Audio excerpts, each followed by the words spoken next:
멤버십 가입 그리고 구독, 좋아요 감사합니다. 자, 오늘 이야기는요. 구글이라는 제국을 설계하고 AI 시대의 문을 연 사람이죠. 바로 에릭 슈미트 전 회장의 이 한마디에서 시작해야 할 것 같습니다. 우리는 지금 역사적인 전환점 안에 들어와 있다. 그리고 지금 우리가 체감하는 이 변화는요. 아직 10에서 15% 수준에 불과합니다. 이 말이 진짜 뭘 의미하는지 우리가 제대로 알아야 해요.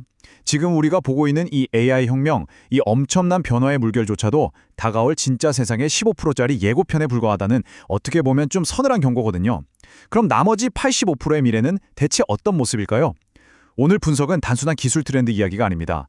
산업의 질서, 국가의 전략, 그리고 2026년 이후 바로 여러분의 생존이 걸린 문제예요. 에릭 슈미트의 기밀 브리핑을 통해서 드러난 이 AI 로봇 제국의 설계도를 완벽하게 해독하고 그 안에서 여러분의 위치를 찾아보는 시간이 될 겁니다. 자, 그래서 오늘은 총 5단계로 이 거대한 그림을 하나씩 뜯어볼 거예요. 첫째, 에릭 슈미트의 비공개 브리핑에서 나온 새로운 시대의 4가지 절대적인 진실을 먼저 확인할 거고요. 둘째, 이 진실들을 싹 다 모아서 미래 패권을 결정할 단 하나의 공식, AI 제국 패권 방정식을 만들어 볼 겁니다. 셋째, 이 방정식의 핵심 변수 중 하나인 로봇의 몸을 장악한 중국의 전략을 뜯어보고, 넷째, 그 몸을 지배할 정신, 그러니까 운영체제 OS 전쟁의 승자로 떠오르는 오픈마인드의 정체를 파헤쳐 볼 겁니다. 그리고 마지막, 이게 제일 중요하죠. 이 모든 분석을 바탕으로 2020년 이후 여러분이 살아남기 위한 아주 구체적인 생존 전략을 제시해 드릴 겁니다. 이 흐름만 잘 따라오시면 안개처럼 뿌였던 미래의 지도가 아주 선명하게 보이실 거예요. 자, 첫 번째 파트입니다. 에릭 슈미트의 기밀 브리핑. 여기서 우리가 먼저 깔고 가야 할 전제가 있어요. 에릭 슈미트. 이 사람을 그냥 미래학자나 평론가로 생각하면 절대 안 돼요. 이 사람은 구글과 알파벳의 최고 경영자로서 인터넷 시대랑 AI 시대의 인프라가 바뀌는 걸 최전선에서 직접 설계하고 지휘했던 사람입니다. 심지어 미국 정부의 국방혁신위원회 의장까지 지내면서 국가안보랑 기술 전략을 합치는 일까지 했던 장본인이에요. 그러니까 이 사람의 말은 그냥 막연한 예측이 아니고요.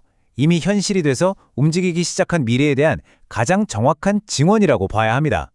그가 밝힌 새로운 시대의 4가지 절대 법칙, 지금부터 하나씩 짚어보겠습니다.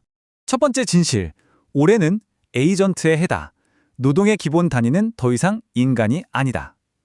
와, 이거 정말 충격적인 선언이죠. 에릭 슈미트는 이제 AI가 그냥 우리가 질문하면 답해주는 보조 도구가 아니라고 딱 못을 박았어요.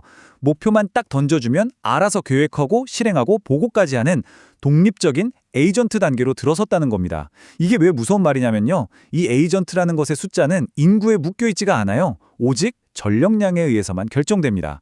생각해보세요. 우리 인간은 많아봐야 80억 명이잖아요. 한계가 명확하죠. 그런데 AI 에이전트는 데이터 센터랑 전기만 있으면 수억, 수십억 개를 동시에 돌릴 수 있어요. 법률 리서치하는 에이전트, 시장 분석 보고서 쓰는 에이전트, 광고 캠페인 설계하고 지평하는 에이전트.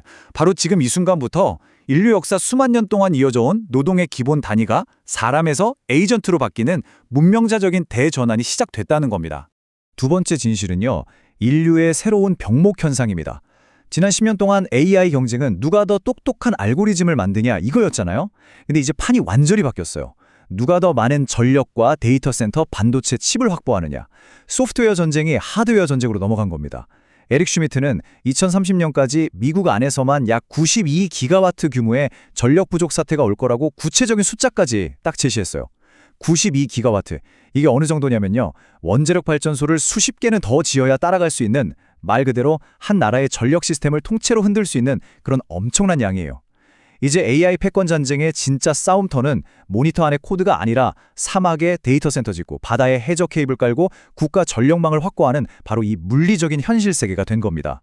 세 번째 진실은 중국의 역할에 대한 아주 냉정한 현실 인식입니다. 에릭 슈미트가 아주 냉정하게 딱 잘라 말해요. 중국은 더 이상 감정적으로 적이라고 부를 상대가 아니다. 인정할 건 인정해야 하는 강력한 경쟁자다. 특히 저가형 로봇 하드웨어, 그러니까 로봇의 물리적인 몸체를 대량으로 찍어내는 능력에서는 이미 중국이 미국을 압도하고 있다고 진단했습니다. 이제 로봇 혁명의 본질은 인간처럼 완벽한 로봇 하나를 만드는 게 아니에요. 누가 더 싸게, 더 빠르게, 더 많이 찍어내느냐, 이 싸움으로 바뀐 겁니다. 전기차 시장에서 이미 봤잖아요. 배터리, 모터, 제어 시스템, 그리고 이 모든 걸 떠받치는 거대한 공급망까지. 중국의 이 생산 능력은 앞으로 수십억 개의 로봇 몸체를 만드는 전쟁에서 그 누구도 따라올 수 없는 아주 유리한 고지를 차지하게 만들었습니다. 그리고 이게 바로 네 번째, 다른 모든 법칙들을 지배하는 최상위 법칙입니다. 가장 빠른 학습 루프가 이긴다. 앞으로의 승부는요, 단순히 더 좋은 제품 한번 딱 내놓는다고 결정되지 않아요. 현실 세계에서 데이터를 모으고 그 데이터를 바탕으로 빠르게 가설을 세워서 실험하고 그 결과를 바로 평가해서 개선된 버전을 시스템 전체에 다시 쫙 뿌리는 이 순환 고리, 이걸 학습 루프라고 하는데요. 이 루프를 누가 더 빨리 돌리느냐가 모든 걸 결정한다는 겁니다. 하루에 한 번 이 루프를 돌리는 회사는 일주일에 한 번 돌리는 회사를 그냥 압살하게 될 거예요. 이 법칙은 기업, 국가, 그리고 우리 개인에게까지 예외 없이 적용되는 새로운 시대의 절대적인 생존 원칙입니다. 자, 그럼 지금까지 나온 에릭 슈미트의 4가지 지시를 하나로 쫙 묶어보겠습니다. 노동을 대체하고 무한 증식하는 에이전트, 새로운 병목이 된 전력 인프라, 로봇의 몸체를 먼저 차지한 중국, 그리고 경쟁의 본질인 학습 속도. 이 4가지 강력한 변수들은요, 이제 2026년 기계 경제의 패권을 결정하는 우리가 피할 수 없는 단 하나의 통합 방정식으로 모이게 됩니다. 바로 이 슬라이드가 2020년 이후의 세계 질서를 움직일 보이지 않는 설계도 기계 경제 패권의 마스터 방정식입니다. AI 제국의 패권은요, 에이전트라는 새로운 노동력에다가 전력이라는 물리적인 인프라를 곱하고 중국이 만드는 로봇 몸체 위에 오픈마인드 같은 공통 운영체제를 얹고 이 모든 걸 학습 속도라는 지수로 가속시키는 구조예요. 자, 여기서 진짜 중요한 게 있어요. 이 요소들이 단순히 더해지는 게 아니라 곱하기로 연결되어 있다는 거예요. 이게 무슨 뜻이겠어요? 다른 4가지를 다 가졌다고 해도 전력 인프라가 0이면 전체 패권은 그냥 0이 되는 겁니다. 중국의 몸체가 아무리 많아도 그 위에서 돌아갈 운영체제를 장악하지 못하면 결국 종속될 수밖에 없다는 뜻이죠. 이 방정식이야말로 새로운 세계 질서를 이해하는 핵심 열쇠입니다. 그리고 이 거대한 방정식 전체를 미친 듯이 돌리는 심장, 그 엔진이 바로 이 학습 루프입니다. 다시 한번 강조하지만 이 순환 구조의 힘을 이해하는 게 정말 중요해요. 물리 세계의 로봇이랑 디지털 세계의 에이전트한테서 끊임없이 데이터를 모으고 그걸로 새로운 서비스를 실험하고 고객 반응을 평가해서 더 좋아진 버전을 즉시 네트워크 전체에 다시 쫙 뿌리는 거죠. 이 사이클을 한번 돌리는 데 걸리는 시간이 짧으면 짧을수록 경쟁자와의 격차는 따라잡을 수 없는 수준으로, 즉 기하급수적으로 벌어지게 됩니다. 이게 바로 가장 빠른 학습자가 모든 것을 독식한다는 말의 진짜 의미입니다. 자, 이제 방정식의 첫 번째 주요 변수인 물리적 몸체에 대해 좀 더 깊이 들어가 볼게요. 에릭 슈미트가 공개적으로 인정했듯이 이 영역의 승자는 지금으로서는 중국입니다. 테슬라의 옵티머스 로봇이 2만 달러를 목표로 하고 있을 때 중국의 유니트리라는 회사는 이미 1만 6천 달러짜리 휴머노이드 로봇을 공개해버렸어요. 그들이 가진 이 압도적인 대량 생산 능력과 저가 제조 경쟁력은요, 앞으로 수십억 개의 로봇이 세상을 뒤덮을 때 가장 강력한 무기가 될 게 너무나도 뻔합니다. 자, 그럼 여기서 미래 패권의 방향을 가를 아주 결정적인 질문이 하나 나오죠. 에릭 슈미트의 분석처럼 중국이 로봇의 몸을 대량으로 만들어서 전 세계에 공급한다고 한번 가정해 봅시다. 그럼 그 수많은 로봇들의 뇌 역할을 하고 그들을 하나로 묶어서 통제하는 공통의 정신, 그러니까 운영체제, OS는 과연 누가 장악하게 될까요?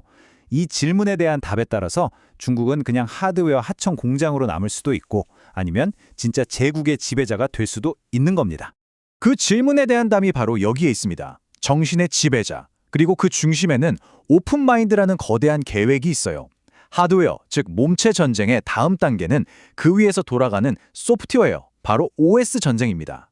오픈마인드는 어떤 특정 회사의 이름이라기보다는요, 다양한 로봇 제조사들의 하드웨어를 하나로 싹 묶는 개방형 표준 운영체제를 만들어서 로봇 OS 시장의 안드로이드가 되겠다는 미국 중심의 기술 동맹, 아주 거대한 프로젝트의 이름이라고 보시면 됩니다. 이 슬라이드가 지금 벌어지고 있는 AI 로봇 제국 패권 전쟁의 본질을 아주 정확하게 보여주고 있어요.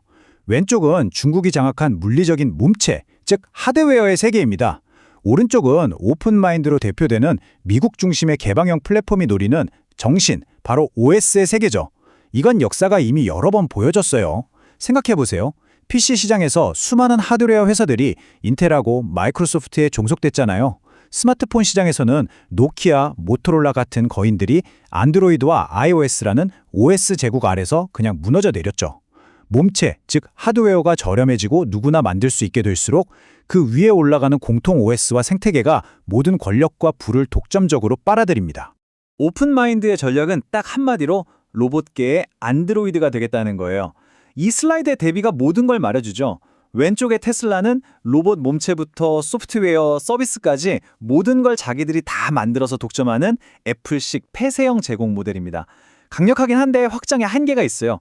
반면에 오른쪽의 오픈마인드는 중국, 한국, 일본 등 여러 제조사가 만든 각기 다른 로봇들을 하나의 공통된 OS로 묶어서 거대한 생태계를 만드는 안드로이드식 개방형 대륙 전략을 쓰는 거죠.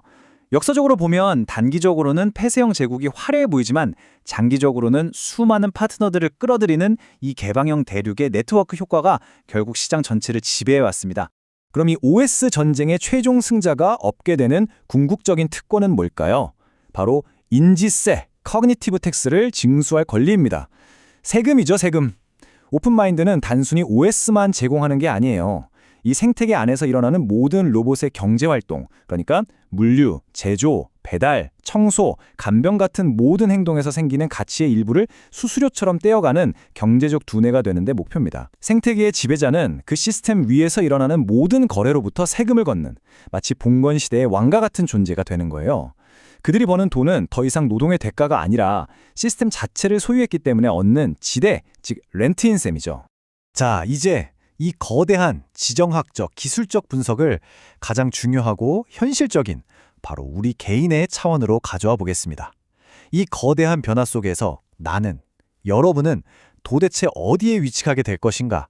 노동의 종말이 현실이 되는 2026년, 새롭게 짜일 세계의 계급 시스템 속에서 여러분의 생존 전략은 무엇이어야 하는지 지금부터 구체적으로 제시하겠습니다. 가장 먼저 우리 뼈에 새겨야 할 현실은 실행 노동의 완전한 붕괴입니다. 에릭 슈미트가 들었던 개발자 예시가 아주 상징적이에요. 이제 유능한 개발자는 밤새도록 직접 코드를 짜는 사람이 아니에요. 풀어야 할 문제의 스펙이랑 결과물이 어때야 하는지 평가 기준만 명확하게 딱 정해서 AI 에이전트한테 던져주고 그냥 자러 갑니다. 그럼 수백 개의 에이전트가 밤새도 수만 줄의 코드를 만들고 테스트해서 아침에 최적의 결과물을 보고하죠. 이게 뭘 의미하겠어요? 명확합니다. 이제 인간의 가치는 이 일을 직접 하는 것, 엑스큐션에 있지 않나요? 어떤 문제를 풀어야 할지 정의하고 define, 그 결과를 검증하는 능력, validate에 있습니다. 이 때문에 돈의 흐름이, 부가 쌓이는 방식이 완전히 달라지는 거예요. 과거 산업시대에는 부가 그래도 좀 수평적으로 나눠지는 경향이 있었다면 이제는 이 새로운 권력 피라미드처럼 부가 수직적으로 오직 위로만 흐릅니다. 가장 아래층인 물리적 몸체와 실행 노동 계층에서 만들어진 가치는 중간층인 공통 운영체와 어플리케이션을 거쳐서요. 최상층에 있는 시스템의 지휘자, 컨덕터와 소유자에게 독점적으로 집중됩니다. 아래로 내려갈수록 경쟁은 치열해지고 마진은 0에 가까워지지만 위쪽 레이어를 장악한 소수에게는 상상도 할 수 없는 부가 흘러들어가는 구조인 거죠. 2026년의 새로운 계급 구조는 이 세 가지로 명확하게 나뉩니다. 여러분은 어디에 서 계신가요? 첫째, 노동자, 레이버러입니다.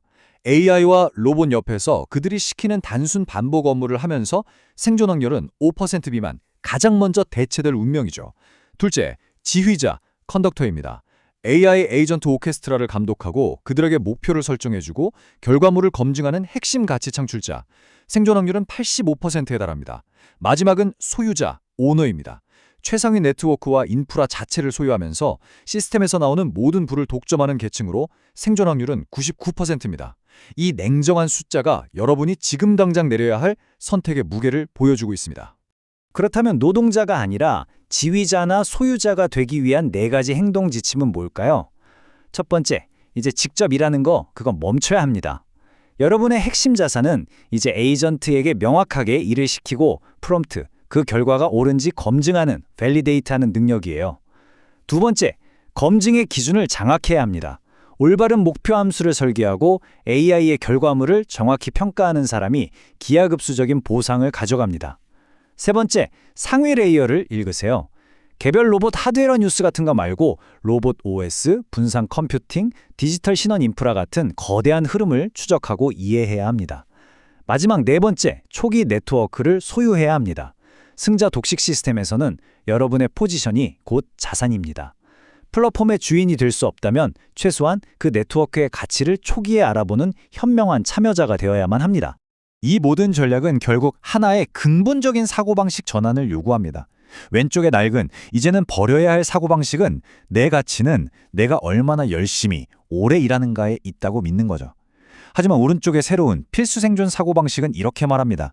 내 가치는 내가 얼마나 빨리 배우고 얼마나 똑똑하게 위임하며 어떤 시스템의 지분을 소유하는가에 있다. 노동의 양이 아니라 학습의 속도와 시스템에 대한 지배력, 즉 레버리지가 여러분의 가치를 결정하는 시대가 온 겁니다. 결론입니다. AI 로봇 제국은 다가오고 있는 막연한 미래가 아니에요. 에릭 슈미트의 말처럼 이미 우리 곁에 와 있습니다.